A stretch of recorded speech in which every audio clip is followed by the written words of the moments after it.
Yes, let us consider a sample string. Okay, and we'll iterate and display character by character in the string. So let me give you an example of how we can take a string. Okay, suppose I'm writing hello space world. Okay, now if I want to print this particular string, print of str1. Okay, so this will display the output, right, which is a string known as hello world.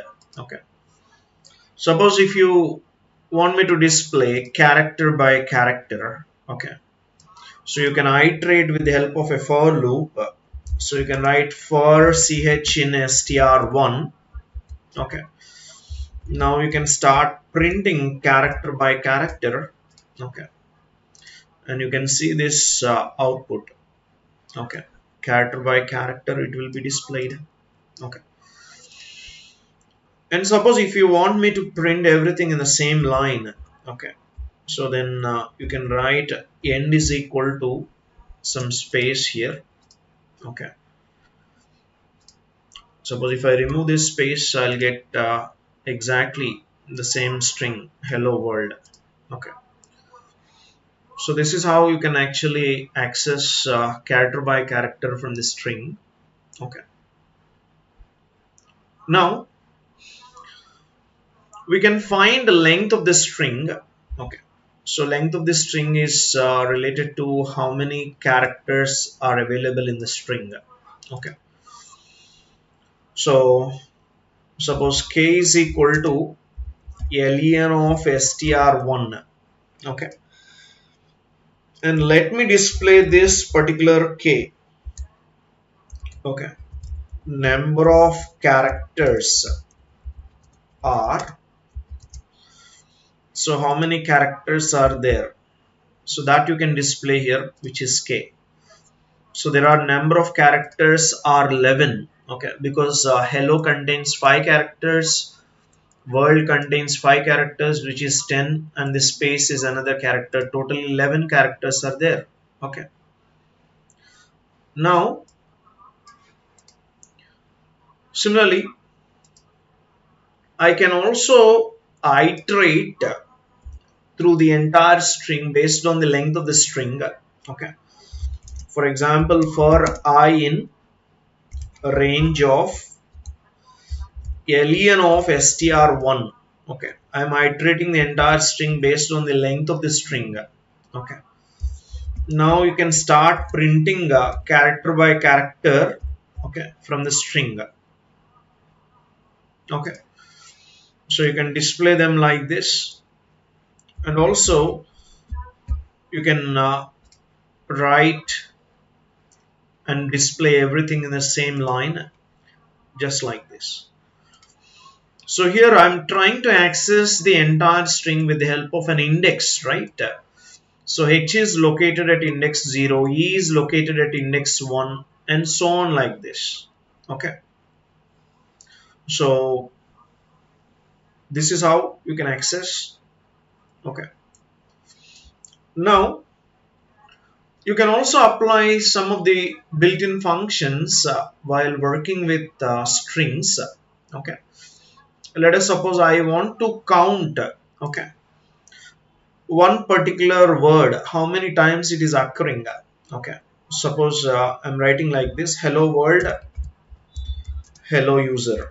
Okay, now I want to find out how many times a hello is available in the entire string 1. Suppose I'm taking hello in string 2. Okay, str2 contains hello. Okay, now let's start counting how many times this hello is available in the string s1. So that is s1 dot count of.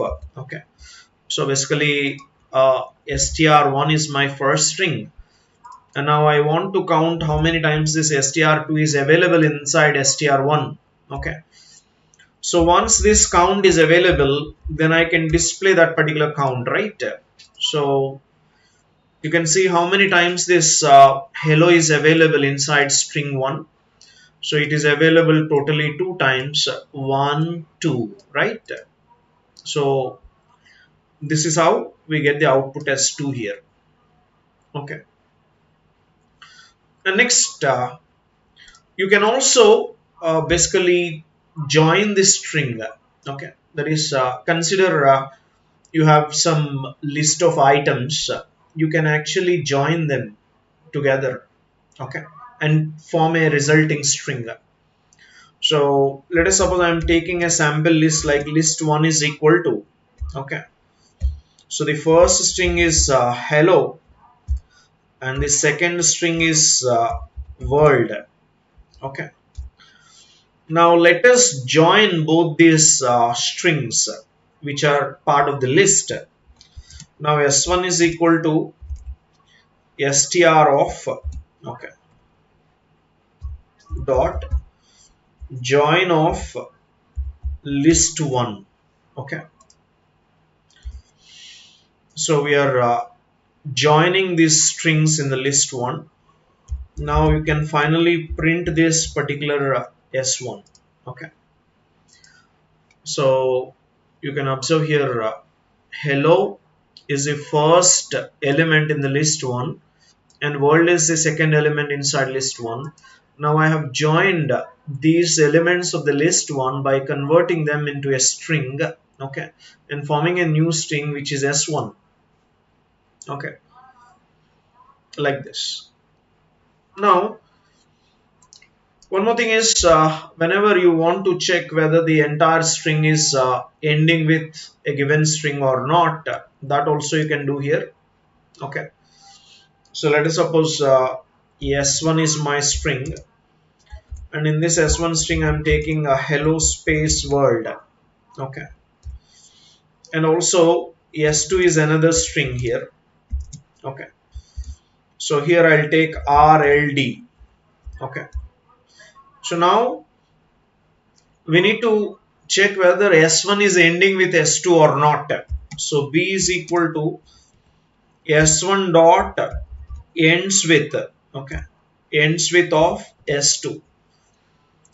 So once you cross check this, you will get result either true or false. So currently for this particular string s2, rld, okay, so this is actually ending with rld, isn't it? Okay, so that's why it has to return true. So you can see print b, this will actually return true. Suppose if I modify this to rls, okay, then it will give you false because it is not ending with rls, okay, but it is ending with rld. Okay, now similarly there are other functions like in order to modify the first character as capital letter. Okay, so which is to capitalize, we have a function like str dot capitalize function. Okay, you see this function, this is going to return a capitalized version of the string. Okay, so in fact it is going to modify the first character into uppercase and all the remaining letters will be in the lowercase, right? So let's work on this particular function. Okay, so s1 is equal to, I'm taking a string like hello space world. Okay, now we can capitalize the first character from the string by writing s1 dot capitalize. Okay, and then we can print this s2. Okay, after capitalizing the first character in s1. Okay, so you can see here, after capitalizing the first character, you will get first character into capital letter and the rest of the letters will be small letters only, and you can display like this. Okay, clear?